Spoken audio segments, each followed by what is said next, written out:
and welcome to Palace Confidential, your weekly look at all things royal, brought to you from Mail Plus. I'm Jo Elvin, and we're going to start this week by heading over to the Daily Mail's royal editor, Rebecca English, who is back from the royal tour to Canada. And Rebecca, news from America suggests that the Duchess of Sussex's father, Thomas Markle, is unwell. What more do we know? Yes, it's been another exceptionally busy week on the royal beat, and we start off with the news that Thomas Markle Sr., the Duchess of Sussex's father, has been rushed into hospital after suffering a stroke. It seems to be quite serious, actually, because we're told he was left unable to speak and only able to communicate by notes. And this is obviously eerily reminiscent of 2018, when he'd been due to travel to England to give away his daughter when she married Prince Harry, and suffered a heart attack just days before he was due to leave. He was actually also due to fly to the UK next week to be in Britain during the Queen's Platinum Jubilee. Now, of course, let's be honest, that was a little bit of a publicity stunt on his behalf, but he has spoken very eloquently about wanting to try and repair his fractured relationship with his daughter, meet his son-in-law for the first time, and of course get to meet his grandchildren. And it has prompted questions as to whether Meghan may use this opportunity as a kind of chance to reach out and try to make amends with her father. But I think we can safely assume that's pretty unlikely. She's made very clear she thinks their relationship is fractured beyond repair. So I think whether you agree with the way Thomas Markle has conducted himself over the last few years or not, I think people will probably wish him well and hope he makes a speedy recovery. In what must be a challenging time, the Sussexes have also lost a key member of staff. Yes, this has been an interesting development. Harry and Meghan have lost their global press secretary, Toya Holness. She's been with them for less than 2 years, I believe, and it comes on the back of a string of senior appointees leaving over the last few years. What it means, we don't know. We haven't heard from her, we haven't heard from the Sussexes, and they have actually already appointed someone to fill that position, which suggests it may be been on the cards for a little while now. But again, it will spark a lot of conjecture about the way the Sussexes are running their operation out in California. And sticking with Harry and Meghan, we've seen reports this week that Harry's memoirs might be delayed from their planned publication this autumn. I think this is one we need to be a little bit careful about. Harry was actually bounced into announcing news that he was writing his memoirs with a ghostwriter. He hadn't intended to make it public for a while, but the New York Post cleverly got wind of it. And in that statement, his PR people and the publishers rushed out. They said only that it was probably due out towards the end of this year. They weren't very specific about a date. Last week it was asked of them, have you got a date yet? And the answer was no, and we're not going to say. And I think we've got to be quite careful about putting 2 and 2 together and coming up with 5 on this. It may be that it has been delayed, but we never had a date in mind from the start of it. So, you know, we still could see them wanting to try and cash in on the very lucrative Christmas market later this year yet. Yes, already this year we've heard that Netflix and Spotify have started asking when they might see some return on their investment. Is it fair to say that they're now under pressure at the moment? I think this is a very fair question. I mean, I'm not an expert on the entertainment business, but let's look at the facts. You know, when they left the royal family, Harry and Meghan very quickly signed some incredibly lucrative multi-million-dollar deals with some of the biggest entertainment companies in the business. And actually over the last 2 years have had precious little to show for it. We keep on hearing things are coming, they're coming, but they don't seem to have materialised yet. So I think it's fair to assume that there will be a lot of pressure on them to produce. And of course it goes back to the question that people have asked since time immemorial on this, is how much this will ratchet up the pressure on them to talk about their time as members of the royal family, to talk about what it was like being part of the institution of the monarchy, which are things that Harry, you know, promised his grandmother he wouldn't do. So I think watch this space. Let's bring in my panel now, and joining me today is royal biographer, documentary maker and Daily Mail columnist Robert Hardman and the Daily Mail's diary editor Richard Eden. Welcome to you both. Richard, I'm going to start with you. Now, we're all journalists, we all know about deadlines, but not many of us have £1 million pay packets for our deadlines, do we? No, we don't, unfortunately. But I've been talking to people in the publishing business, and they say this is unusual. What's happened is generally a book of this importance would have a publication date, people would know when it was, and they'd be working towards that. All we've been told is that the book's due out later this year, but the Sunday Times ran this story suggesting that there is an element of doubt about it. And that also ties in with what we heard from the New York Post, which reported that Netflix want their new fly-on-the-wall documentary, reality series, whatever you want to call it. Docu-series. Docu-series, something like that. Yeah. To tie in with the publication of Harry's memoirs, which is going to create a worldwide interest. So I think that may have a role as well, but it's clearly a sensitive subject. I think it's worth remembering that everything to do with Prince Harry, he likes to keep it close to his chest. He likes to keep us guessing. I mean, that's always been the way, whether it's announcing godparents or what he's going to do next. So it wouldn't surprise me if suddenly this comes down the track very quickly. I think for the moment there's probably a sort of PR strategy being drawn up. I don't think it means the book's not happening. I just think we're going to have to wait. Do you think that it feels to me sometimes like they're very young, they've got a lot of life to live and they've got a lot of lifestyle to maintain. Are they on this treadmill now of having these deals and having to constantly come up with content and content ideas? Well, I mean, if you're living the Californian dream, you've got to keep coming up with new stuff. You've got to be of the moment. Royalty is very different. So yes, they are having to sort of live their life at a different pace, and these announcements are important to keep generating interest. Over time, I think things will have to sort of move at a slower pace. But yeah, for now, there's huge expectation about this book. It's been confirmed it's coming, so inevitably everyone's going to keep on talking about it. Richard, do you think there's a chance that they're going to overextend themselves with all these commitments? I do sense there's a bit of trouble there, really. I mean, it's very curious, all these pictures that have started appearing of, Meghan turning up at the polo and handing over trophies and this sort of thing. I remember writing about the polo back in Britain years ago that Meghan wasn't very keen for Harry to play in polo matches unless it could be guaranteed it would raise £1 million for charity each time. Why? Well, she felt that it was kind of beneath him to be playing in matches that would just sort of make a few £1,000s when he should be going for the big ticket, big matches. But then here he is sort of playing polo every week. I thought you just played polo for fun if you were posh. Yes, I thought, well, he certainly used to, Harry. Silly old me. Yeah.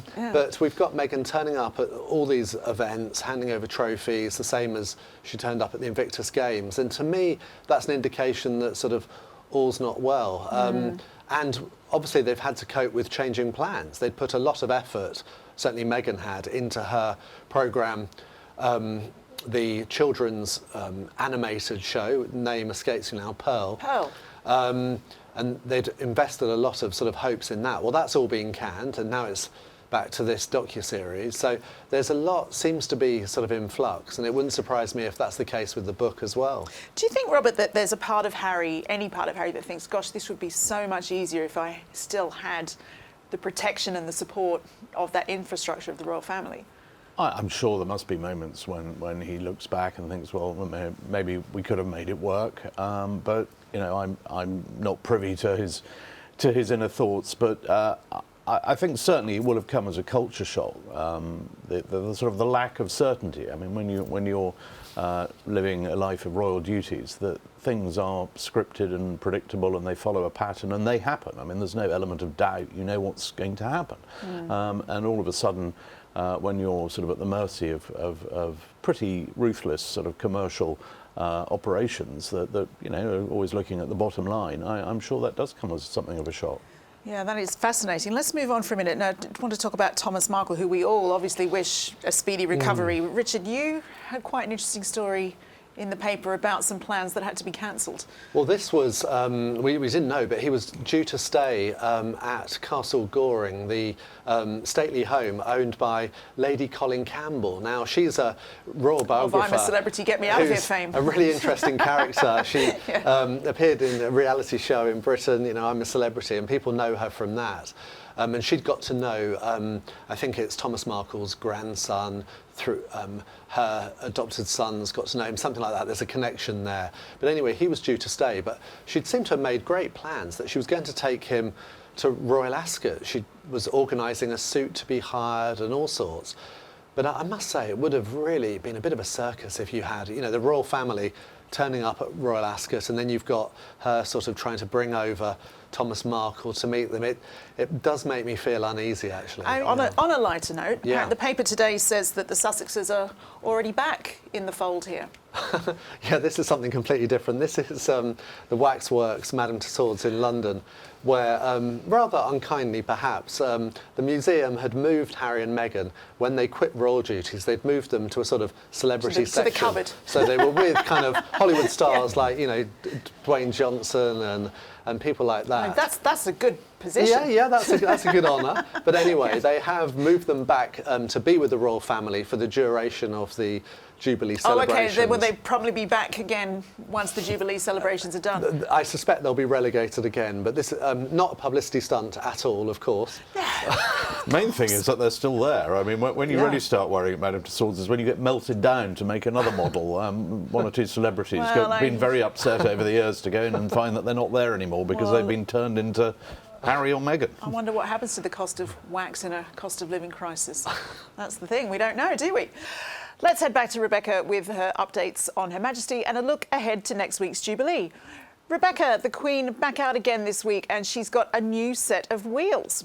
Yes, I got wind of this much earlier in the day on Monday, but I couldn't be quite sure it was going to happen until we saw her. But yes, the Queen arrived at the Chelsea Flower Show on Monday and was taken around the showground for the first time in her golf buggy, rather endearingly driven by a peaked cap chauffeur. Although she's had this golf buggy for a while, she's only been using it privately. We haven't seen her in it in public. And I think now she's kind of got over that moment, the golf buggy moment, seeing the Queen in what's been dubbed as the Queen-mobile for the first time. We're probably likely to see her in it an increasing amount on public engagements as and when it's required. And of course, Chelsea is a big showground to cover. It's got very uneven surfaces. So if she was going to go to it, it was always likely she would need something more than her walking stick to be able to do that.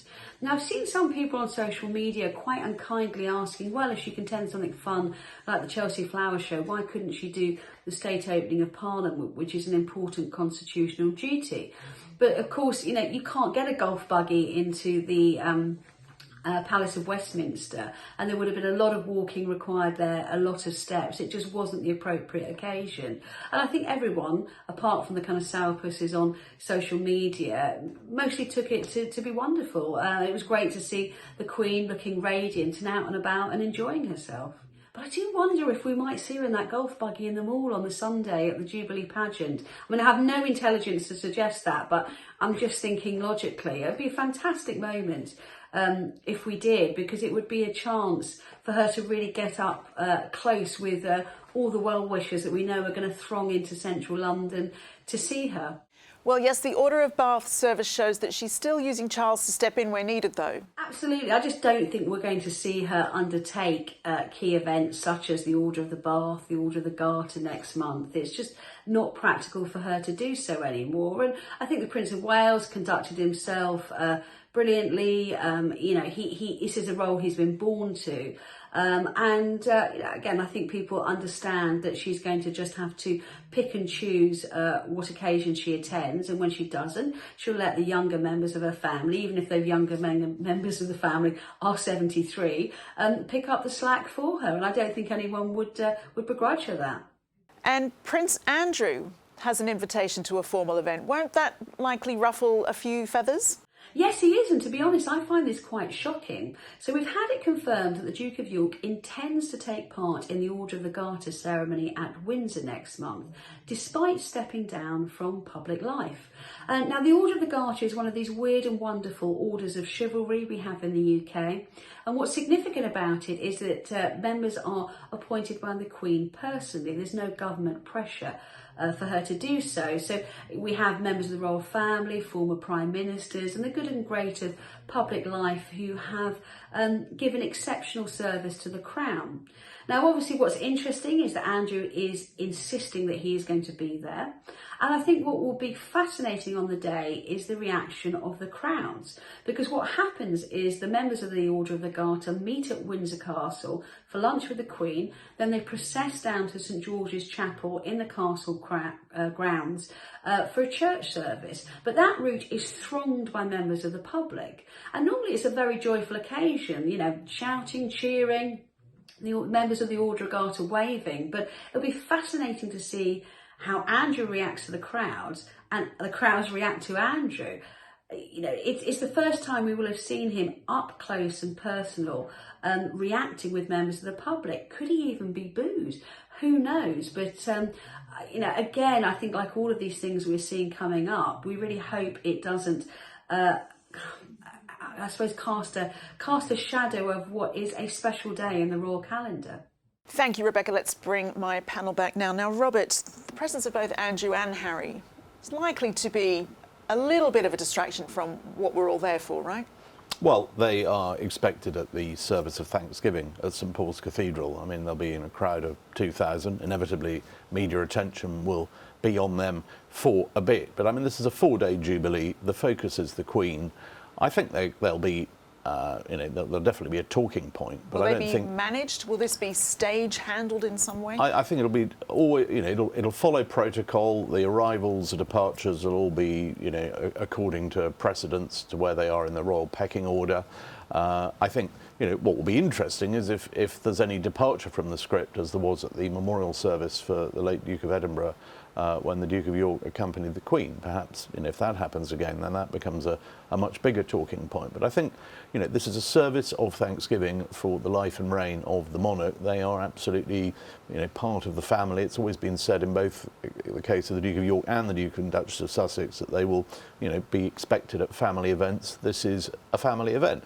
But at the other Jubilee aspects, you know, things like the balcony, no, they won't be there. I think it'll be interesting, will they be, for example, at the pop concert on the Saturday night? We don't know. Will they pop up at the pageant in some form? We don't know. So there are all these events over the weekend, but I think after we've seen them both at St Paul's, I think they'll probably withdraw from the sort of prominent role, and we will get on with marking what this really is. It's a celebration of the Queen, and not a chance to look at a couple of ex sort of members of the family. Richard, that being said, there will be great swathes of the public, I would imagine, who think, gosh, can't he just stay away? Read the room, Andrew. The public doesn't want to see you in any part of this. Is that fair? I was shocked when I read this report in the Daily Telegraph that Prince Andrew plans to take part in the Garter Day celebrations. I mean, the prospect of him sort of parading through Windsor in his, you know, velvet finery and feathers. Velvet finery. You know, my goodness. He does slightly conjure the image of sort of like, you know, getting to the front. It's horrendous. He should be playing no part in public life at all, certainly not for the royal family. I mean, it remains to be seen, you know, what does happen. We've seen from Prince Philip's memorial service that he is willing to play a prominent role. So let's hope sort of wise counsel prevails and that he's persuaded not to take part. I mean, at least take part in something behind the scenes, maybe. You know, the Garter event. It sort of split into three. There's a sort of private reception and lunch for all the Garter knights up at the castle. Then there's this grand procession down through from the upper ward down to St George's Chapel, and then there's the service. I wouldn't be surprised, for example, if on that one, say, the Duke of York didn't take part in the procession, but maybe he accompanied the Queen in her car. She's certainly not going to process down there. So, you know, I don't think he'll be playing a full part in Garter Day, but it sounds like he's going to be there somewhere. What about looking to sort of like the overall Jubilee plans, what are the plans for the Queen's role in this, do you think? Let's make sure she's as many things as she can be at and wants to be at. I mean, I think absolutely we'll see her appearing at the trooping on the birthday parade. That's the sort of first big event on day one. I would be sure she'll play a part in that. She won't ride in a carriage like she used to, but we will see her. It's her official birthday, and then the next day, St Paul's. Yes, she'll be at that. Whether we see her at the Derby, we don't know. She hasn't got a horse running. I suspect she'll be looking forward to Royal Ascot, actually, rather than the Derby. But I'm quite sure we'll see her at a race meeting very soon, probably going down to the parade ring in her buggy that we saw at Chelsea. Well, yes, you saw her at Chelsea. Yeah. Tell us about that. I was at Chelsea on Monday. It was a wonderful moment. Suddenly, round the corner came this sort of fabulous sight of as Rebecca says, a sort of a chauffeur looking dead ahead, sort of central casting royal chauffeur in his peak cap and gloves. And there was the Queen absolutely loving the Chelsea Flower Show. It's something she's been to ever since she was a princess. She was sitting alongside the president of the Royal Horticultural Society, Keith Weed, and the two of them were just sort of chatting away. And I mean, it was very relaxed. I mean, I was very close at times. I could hear them talking, and they were just talking in depth. It wasn't sort of had things being pointed out to her. I mean, she was asking very detailed questions. At one point, she was being introduced to various florists, various nursery owners and well-known gardeners, and had lots of interesting things to say. Asked to speak to Monty Don. He'd just been given the top gong in gardening. Well, every a woman's Victoria got a soft medal. spot for Monty. And the Queen and Monty just chatting away. Yeah. So I mean, for her, I thought it was very encouraging. I thought everybody loved seeing her there. It's quite interesting now when she turns up at things. People aren't quite sure how to react. Do you just clap? It's a sort of bit rude, and also everyone is so keen to film everything that the poor Queen, wherever she goes, is just a sort of wall of mobile phones. Yeah. But what's interesting is after she sort of sailed by, everyone just sort of goes, and they absolutely, they're on cloud nine. I mean, it gives everybody a lift to see her. So Robert, is the boss of the Royal Horticultural Society really called Keith Weed? He is really called Keith Weed. That's a wonderful name. I love nominative determinism. And he knows his stuff, and she's just so happy talking to people who know what they're talking about. Tell us about the buggy. Is it true, you wrote in the Mail earlier this week, that the Queen Mother also had to be persuaded to get some mobility assistance in that way? The Queen Mother was not keen to use a golf buggy when the idea was mooted back in the mid-90s.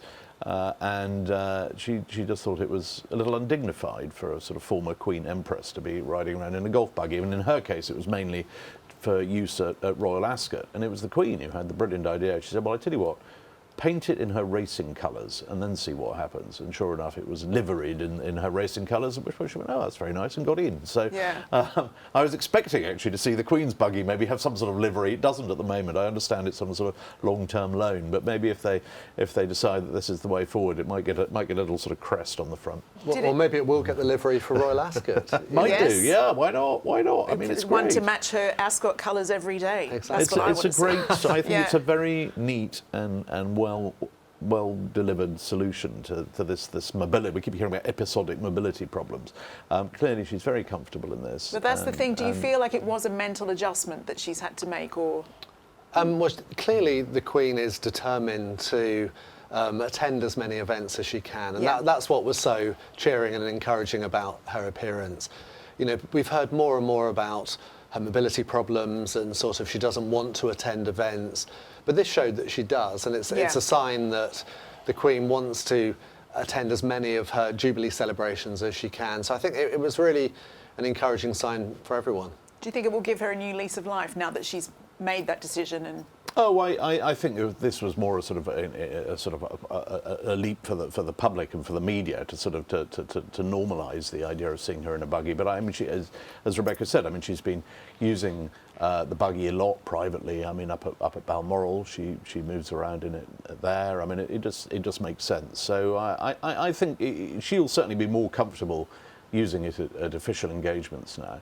And I think the public are just incredibly glad to see her, however she decides to turn up at something.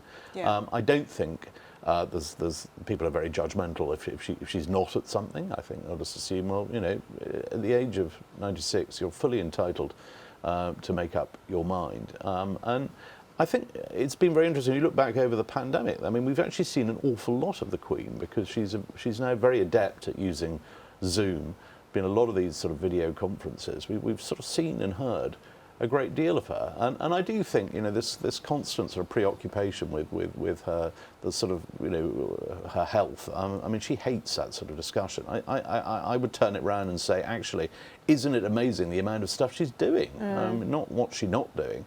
I mean, to be well into your 10th decade and to be so engaged with public life as she is, I just think it's remarkable. And I think that's a great positive statement to end on for this episode. That is all we have time for. My thanks to my guests, Rebecca English, Richard Eden and Robert Hardman.